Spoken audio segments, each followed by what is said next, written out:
Now we stay in the region. Several Democratic lawmakers in the U.S. are calling for a full investigation into the 2023 Israeli strike in southern Lebanon that has killed Reuters journalist Issam Abdallah and wounded 6 others, including an AFP reporters Dylan Collins and Christina Essi, who later lost her right leg.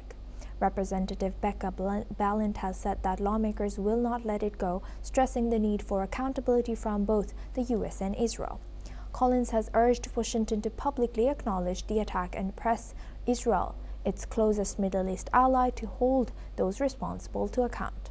Independent findings determined the journalists were hit by 2 Israeli tank shells fired from inside of Israel. Those conclusions were later supported by investigations from the Committee to Protect Journalists, Human Rights Watch, Amnesty International, and Reporters Without Borders.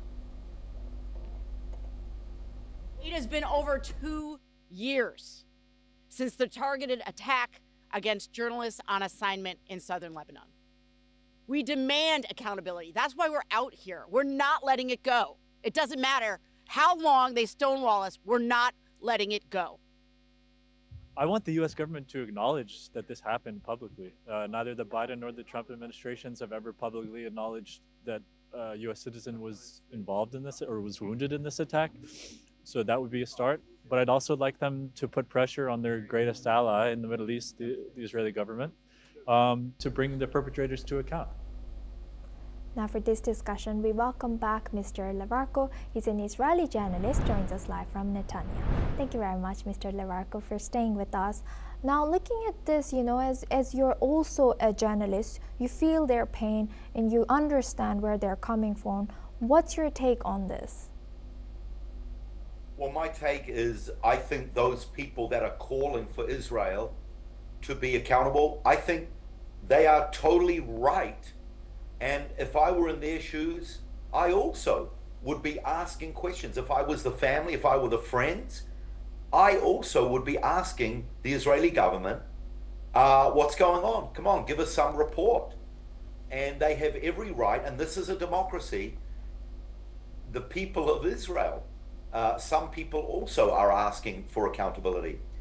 Now, according to reports, Israel basically, the report that has been given is that there was crossfire from both sides. It was at the very beginning of the war. Israel was under heavy attack.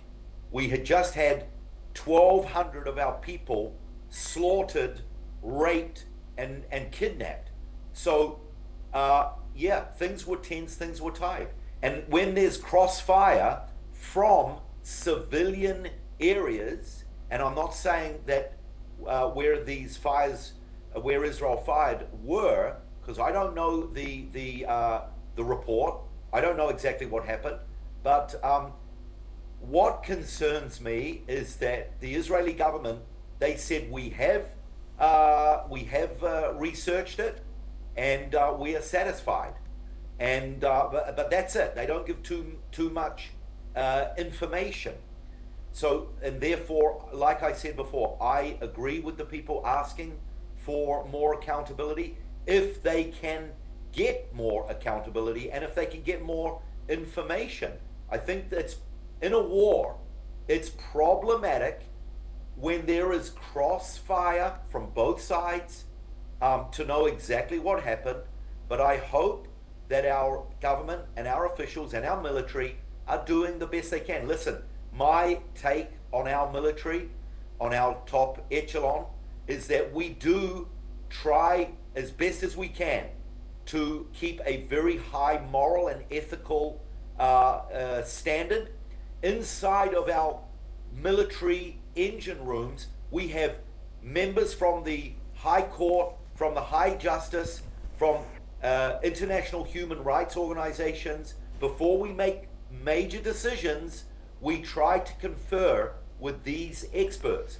So I hope that we can get to the bottom of this for the sake of those that want to know what happened, especially to the families.